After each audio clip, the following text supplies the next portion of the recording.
the Small Business Show. I'm your host, Lori Brooks. If you're enjoying the show, don't forget to subscribe, like, and share. This week, I had the pleasure of chatting with Norine Fahie, creator of the Save Our Sisters group and the Save Our Sisters Unplugged podcast. Norine, welcome, and thank you so much for joining me today. Thank you for having me, Lori. It's such an honor to be a part of your show. I am super excited to have you as a guest, and I'm excited to dive into your journey as an entrepreneur. But before we do, I want to rewind the clock just a bit. I want to go back to the days of, say, junior high or high school. Think about a time when, say, an aunt or an uncle or even a mentor at school would have asked you what it is you want to be when you grow up. What was your answer to that question back then? Lori, at that time, I didn't know what I wanted to be when I grew up. But as I got into my later years, I'm like, I want to be a businesswoman, to be honest. I wanted to walk around with my attaché case and my fly suits, and I have my hair whipped. And I wanted to get into the boardroom, sit in the big chair, put my briefcase on the table, and I wanted to run stuff. So that's really what I wanted to be. I mean, I guess I followed that path of being a businesswoman without the traditional business, so to speak. You are a business owner and an entrepreneur, and there's no such thing as traditional anymore, I don't think. The days of pandemic have changed and business no longer has the face that it once had. You knew you wanted to go into business, but what do you feel like were some of the first steps for you when entrepreneurship became a thought process? Well, it was actually running one of my Save Our Sisters meetings. Now, when I started this Save Our Sisters platform, it started out just women meeting at the local library, and we just sat and talked about topics that affect women. We're talking menopause, we're talking divorce, domestic abuse, human trafficking, mental health and wellness, being a parent, single parenting. We started with that, and then I invited a financial counselor to come in and speak. And she was talking about all these different things that we can do to have generational wealth and get multiple streams of income. And blah, blah, blah, blah, blah to everything else she said. But when she said podcasting, I'm like, oh, okay, that sounds really good. And then I went home and I told my husband, I said, hey, you know what? I think I want to do podcasting. I think it will be an amazing way for women to actually translate all their feelings and thoughts and all of their experiences into a podcast, into a recording that people can listen to, whether they're going to work or they're cleaning the house on Saturday morning. They can just listen to it and inspire the women. And so I started from there thinking about how I'm going to do this thing. Now, of course, I didn't know anything at all about podcasting. I just knew what it was. So of course I had to get on Spotify and start listening to a few things. All I heard was multiple streams of income. And I'm like, bingo. It sounded easy enough. It sounded easy to set up and get going. And I'm an introvert. You wouldn't tell, but I'm an introvert, but I feel like when I have something to say, it's important. And so I wanted these women to shine, and I wanted their stories to be out there so that we can really inspire the women. I always say that one woman's story can unlock another woman's prison, because you don't know how people are holding on to these things and how they're letting it affect them. And so that's what I really wanted to do. So in the entrepreneurial field of getting that, I was like, I think this would be a good avenue to go to, because you get sponsorships. I don't have any yet, but you get the sponsorships, you get the recognition.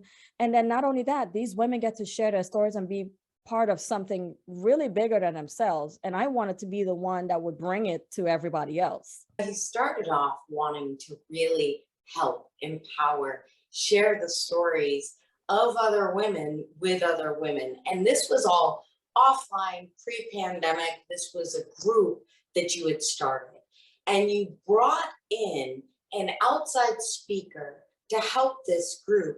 And that in and of itself sparked something in you that you didn't even think about prior to that moment, just out of nowhere. And that's why I'm bringing that piece back, because those moments that spark an entrepreneurial journey can come from anywhere.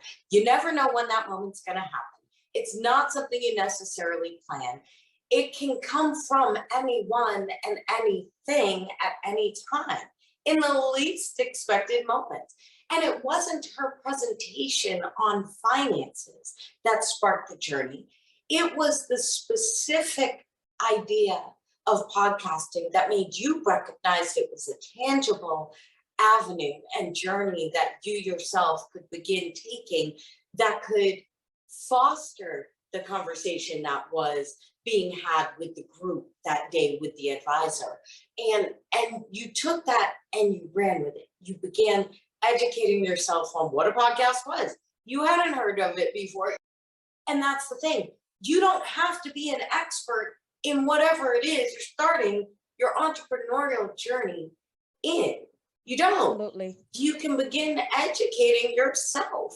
Google exists, Siri exists, Alexa exists. Yes, YouTube exists. I mean, there are so many ways to go about educating yourself on the journey and on the different avenues of the journey in this day and age, that telling yourself that you don't have the experience is no longer, I think, a valid excuse. And I think you definitely lend credit to that in the ability to just recognize, okay, I've never heard of this. I've never actually engaged in the creation of this sort of a tool, but within X amount of time, I was able to take steps to get myself organized, to figure out how to go ahead and launch this platform. So I love that it's evergreen content that the women are able to turn to at any point in time. I love what you're doing, because normalizing experiences for women, that throughout my life, whenever somebody normalizes an experience for me, it's an empowering moment for me in my life. It really is. It is. And another thing that it really does is that it just lets other women know that they're not alone in their journey. They're not alone in their struggles. There are other women out here. The stories that have been told on the Save Our Sisters Unplugged podcast have been on a range of things. I mean, we're talking domestic abuse, we're talking child abuse, and that was an incest case. We're talking migration from one country to the next, women that have had child loss. And these women are just opening up about all of these things. And with those types of stories, it just really lets other women know that, hey, you know what, this is where she started, but this is where she is. Yes. So she can do it. I can also do it. And not only that, we also always end with leaving a tip for the woman listener, so that she would have a little nugget that she can think about. It may spark her interest into saying, hey, you know what? I'm going to contact this girl. I want to share my story as well. I've been on Clubhouse, just doing some general networking, and I've had women that have reached out to me and said, hey, I want to be on your podcast. I have a story to tell. And we've just got in the booth, so to speak, and just got it done. But I don't want to just leave it at the podcasting. I want to Save Our Sisters brand to do other things. We're going to try and get not-for-profit status, because we want to help the homeless. We want to partner with other women through this process. I've actually met a woman in Jacksonville. Her name is Jada Jordan, and she runs a organization called Transitioning Queens. And she was also on the podcast, and her Transitioning Queens was actually for women that have come out of domestic abuse relationships that have become homeless. And so her project is to house the homeless. And so I would like to partner with companies like that. I would like to do big things. Another thing that we would like to do is start a scholarship fund for girls coming out of high school. We want these girls to have a really good start. We want them to know, hey, big sis is here. You're not going to start this life journey alone, because college can be very scary to some people. College, it's not just all parties and games. You have to go in there with intent. You have to go in laser focused, not to say that you can't have fun, but you always have to remember your end goal, because women have so much power now that we didn't have 20, 30 years ago. We have a female vice president, something to aspire to. And I'm glad she looks like me, and that makes it all the more important that we really get these young girls when they're younger, so that they can grow up with some of the nuggets that us older women can give them, I'm excited to see what the next 20 years brings with those who are growing up now, having the ability to witness those who are in powerful positions as women today. And not just powerful positions as women, but women of color in powerful positions. Business owners as leaders, and as you mentioned, are vice president right now. And it's exciting to witness, and I'm very excited to see over the next 20, 30 years how this really changes the face of the next couple of generations. Too. I mean, this world is just, it's changing, and we as women, we go through a lot of ebbs and flows in life. We go through a lot of life changes that maybe even the male perspective, they don't understand. They will never understand how we actually move. But, us as women, we have to really link arms. What do you feel has really helped you throughout this journey of birthing the podcast and the group? What do you feel has really helped you, maintain your focus throughout the creation of both? Well, I would say my husband, from the moment that I brought this idea to him, he was like, oh yeah, he's on board. I mean, he's checking out equipment. We're looking at different platforms. I got an entire, what do you call this, arm? The sweet microphone. Like, he was really on board to help me be successful. But at the same time, I had to remember, hey, you are a wife and a mother. And so and of course, the podcast is not to a point yet where I cannot focus on work. And so I have to mind a business that pays me as well. So I had to really do a lot of structuring so that my work-life balance would not suffer, so to speak. And but yeah, I've kind of been laser focused, and I cut work off, and then I get into my podcasting. I love how you broke down that focus, time management, and the people you surround yourself with are truly what propelled you to be able to move forward and launch this product completely. My husband is very supportive of the podcast, but he's very shy. So he has not been on the podcast. He has not been a guest. Fatherhood series is coming up, and I'm going to be inviting like a male panel. And so I would love for him to be on there, but he's a behind the scenes guy. Then my unofficial IT person, my editor, my producer. That's my husband. There you go. My hype man, he had been all of those things. And one thing that I learned too, when I first started the podcast, and I move in silence, I'm very private. So when I put it out there, you have like maybe 1,000, let's just throw a number out there. You have like 1,000 friends on Facebook. And then when you throw it out there, you expect to have like 1,000 downloads. Well, that was an eye opener. That was absolutely not the case. No. And so I was like, oh, okay. So all my friends aren't going to listen to my podcast, are they? And so I felt a kind of way. I felt like a little disappointed. I was like, because if any of my friends have anything going on, I'm like, yay, I'm all about it. I'm subscribing. I'm listening. I'm giving you feedback. I'm going to tell you what I think. I'm going to rate. I'm going to review. I'm going to do it all, because they don't understand how much those ratings and reviews help the algorithm. It helps them to know that you're here. And so and even if you listen to the entire episode, I mean, you can't listen to 10 minutes of the episode and be like, yeah, I liked it. I only listened to the first 10 minutes. Well, and so I had to really learn how to tune that out and just say, you know what? Not all of my friends are going to listen. Not everyone is into podcasts. It's not everyone's jam. Some Right. people prefer to watch TV. Some people prefer to listen to the radio. And some people prefer to listen to music. And then podcast is just something that's in there and in the mix of it all.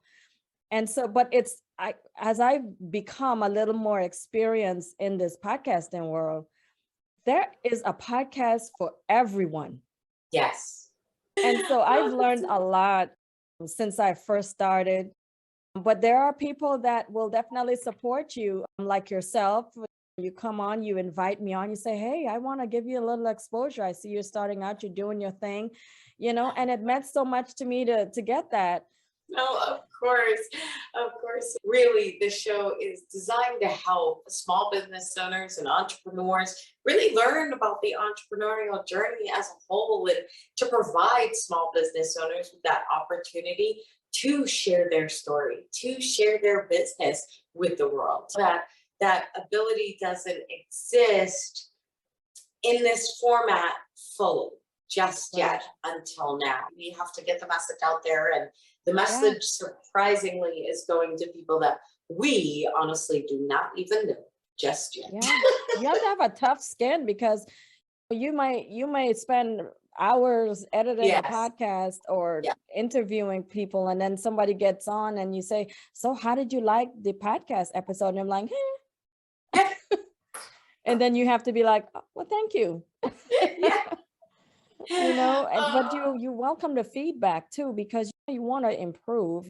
I mean, not everybody's going to end up on Oprah's couch, but you want to improve. You want it to be good. You want the quality to be good. You want the message to be good. And you want people to just enjoy it and be like, hey, you know what, this episode, it really resonated with me. It changed my life. And you spoke to my spirit. You want good feedback. You want it to do what it do. Yes. You definitely want it to do what it do, because you want it to help those women. You want to encourage them to share their stories, and you kind of want to coach them out of it, but in a creative way. That secrets keep you sick, and you want people to just be healthy. You want them to think of their mental health, think of the example that you're setting for your children. And so I'm just so happy that women are evolving, and we're so resilient, and we're taking a stand, and we're just doing it. We're just doing what we were put here to do. Listen, we are awesome creatures.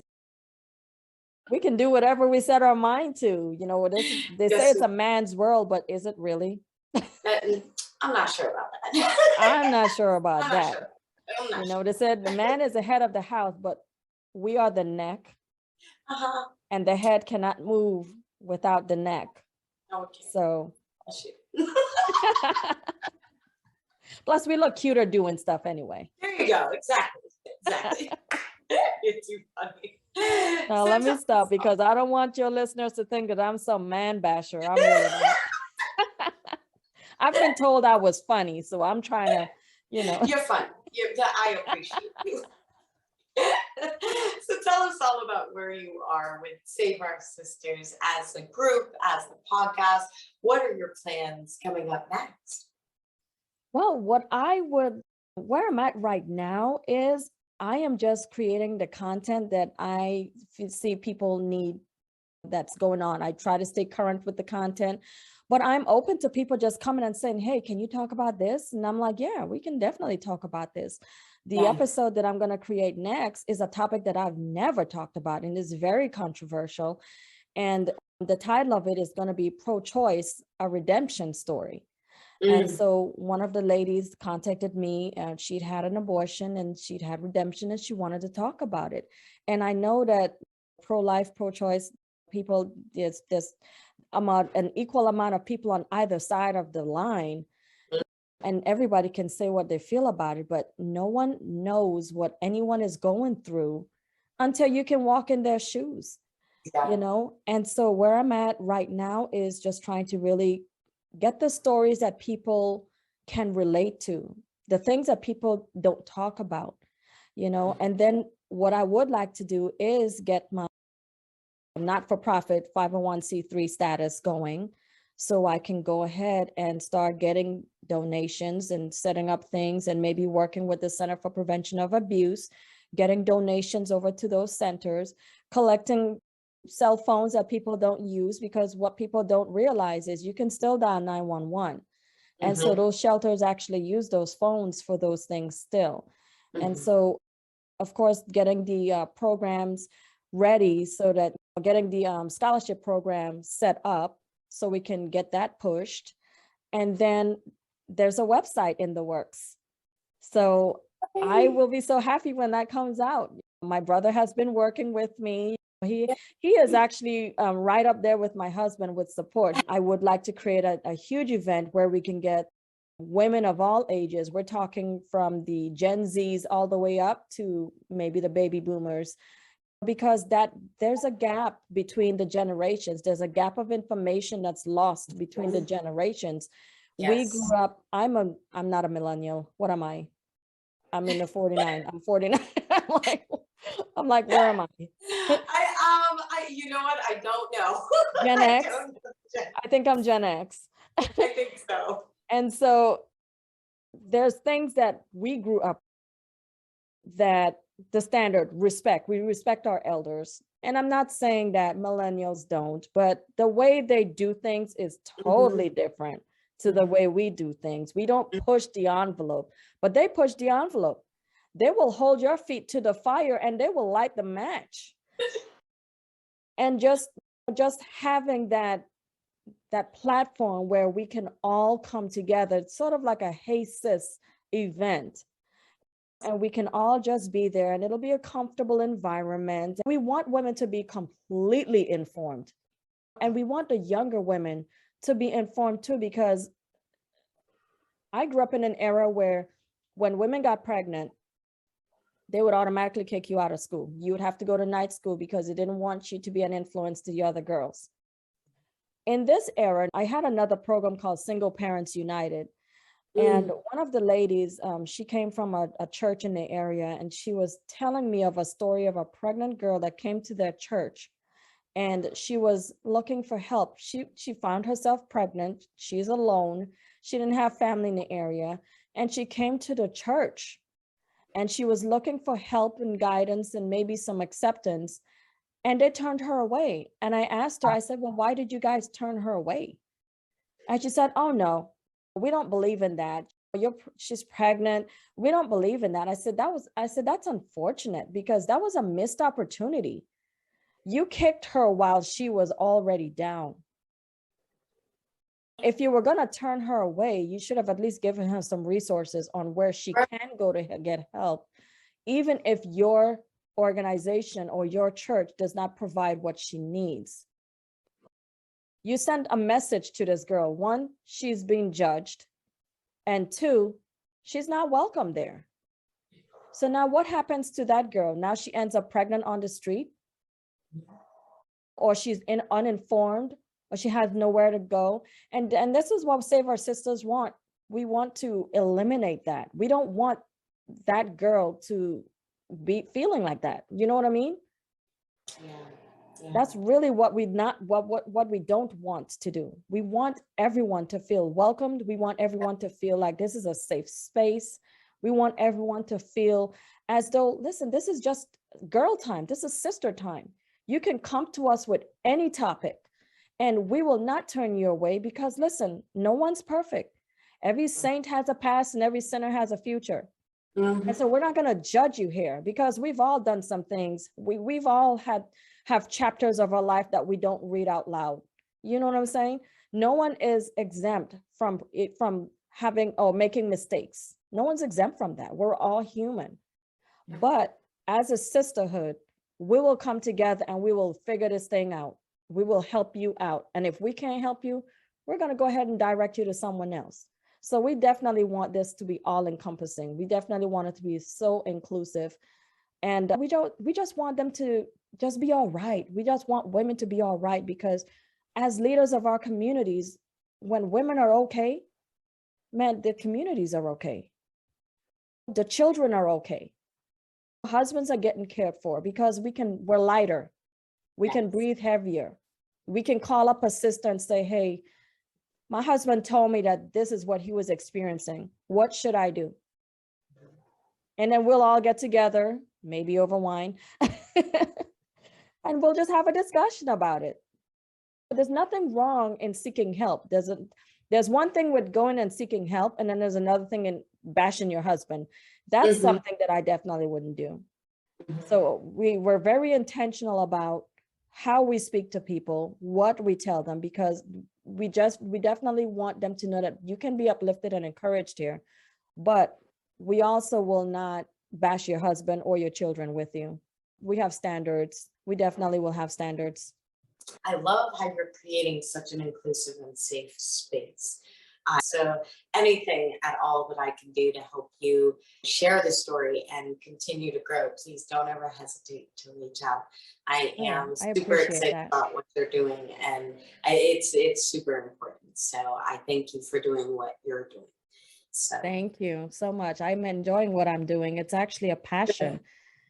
And it also stems from my own childhood, where we were supposed to be seen and not heard. And so I'm like, hey, I'm a grown woman now. They can't tell me to shut up. Exactly. Now, that is a great segue into this. If you had the ability to go back, say 10 or 15 years, and tell yourself just one thing, and you weren't being silenced, what would that one thing have been? Speak out. Speak out. Silence doesn't always mean you have to use your lips. It doesn't always mean you can talk in other ways. You can write a letter. There's so much technology. You can send a text. Speak out. Anytime you feel a certain way, talk about it. Even the person that's trying to silence you, still find a way to get them to understand what this silence is doing to you internally. And why would they want you to be silent?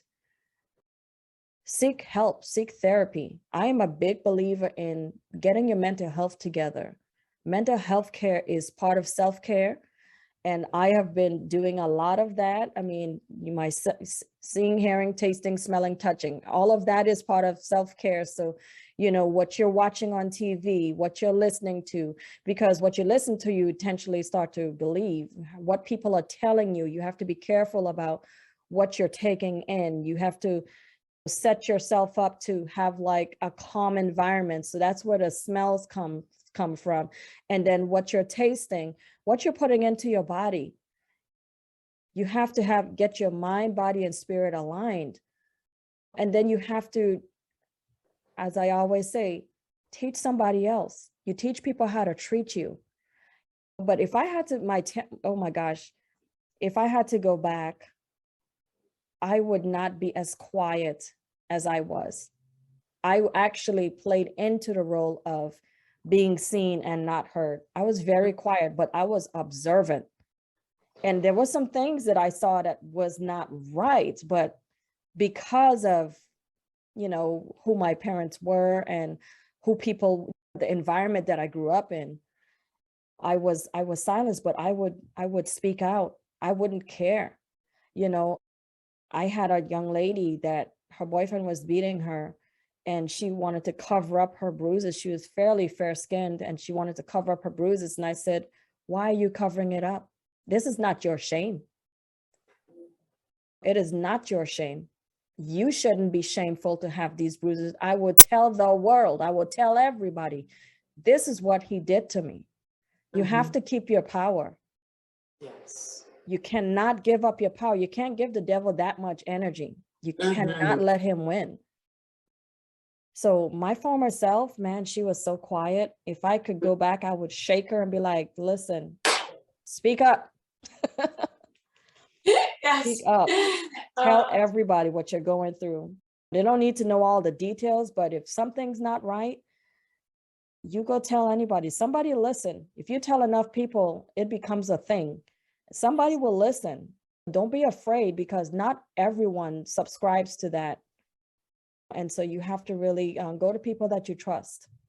Definitely make sure to speak up, speak out. Don't stay silent when there is something that you need to get out there. I appreciate you for sharing that. Thank you.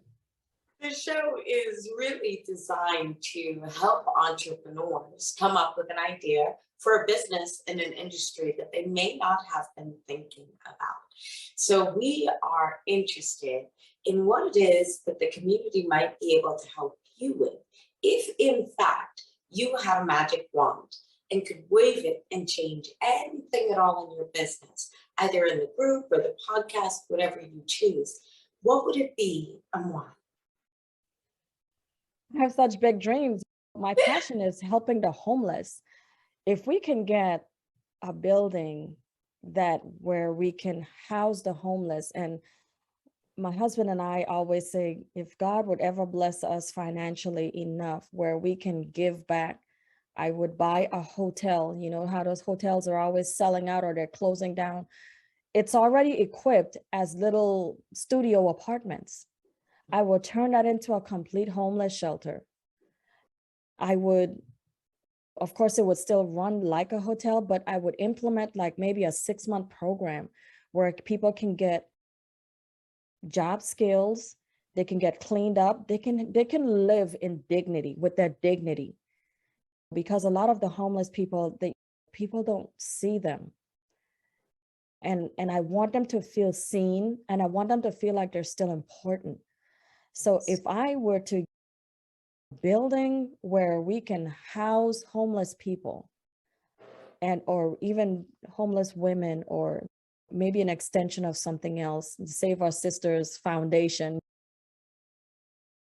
it would go towards funding programs for women and providing homes for the homeless to get your health together, your physical health, your mental health, your financial health. And then we want you to feel dignified. We want you to walk upright. We want you to feel like yourself again.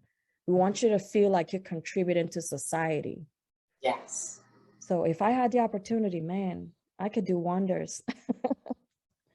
Well, I will tell you, I am waving that wand, and I am asking the audience to begin looking, keep their eyes and ears open, see if there are properties that they can find out about or forward information on. If anyone knows of any developers, property developers, things of that sort that might have a project that we can collaborate or talk to about, definitely do not hesitate to reach out. So Norine, I would love for you to go ahead and share the best way for the audience to be able to reach out to you if in fact they do have resources, ideas, tips, tricks, or tools that might be able to assist you throughout your journey.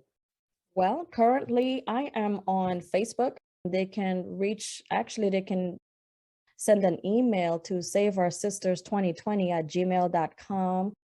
My Facebook group, Save Our Sisters SOS group on Facebook. They can definitely join the group.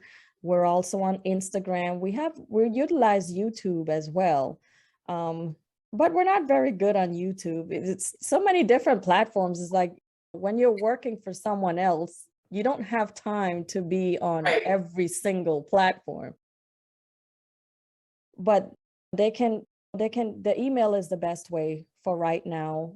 Instagram, like I said, it was a Save Our Sisters _2020 on Instagram. We're actually on TikTok. I mean, I post my audiograms on TikTok. They can contact us there. And then the website is going to be coming out soon. And then that would be another way as well. But we're just really blessed that most of the people, well, actually, when I started this Save Our Sisters, I didn't say I wanted it to be a Christian thing. I'm a Christian woman, but I didn't put Christian podcasts on it. But I've been meeting all these Christian women that are just so empowering already, that when they tell me their story, I'm like, wow, you've done this, and so yes, they can definitely reach out on any of those platforms, and we would be happy to speak with them. And that's why the not-for-profit status is so important, because once we get that, we'll be able to receive donations and make sure that the funding that we're doing, we would not only put it to the scholarship fund, but we would also be put it to a building fund, to where we can actually maybe someday afford a building purchase a building or purchase a van, to transport people back and forth. We just don't want it to just be a Save Our Sisters group and that's it. We want to really impact the community. And no matter where we are, we want people to know what Save Our Sisters is all about, what we represent, what we stand for, our morals, our values, Excellent. Well, I really, really, really am excited about the Save Our Sisters community, the group, the podcast, and I really look forward to supporting you in your journey as you grow the community and the podcast. So I thank you so much for sharing your journey with us today. Thank you so much for having me. It's been such a blessing and a joy to be invited and for you to give me this platform to speak about what we're doing, because we truly want to impact women and young women coming up behind us. Definitely. And I am excited to help share the message. So thank you. You're welcome.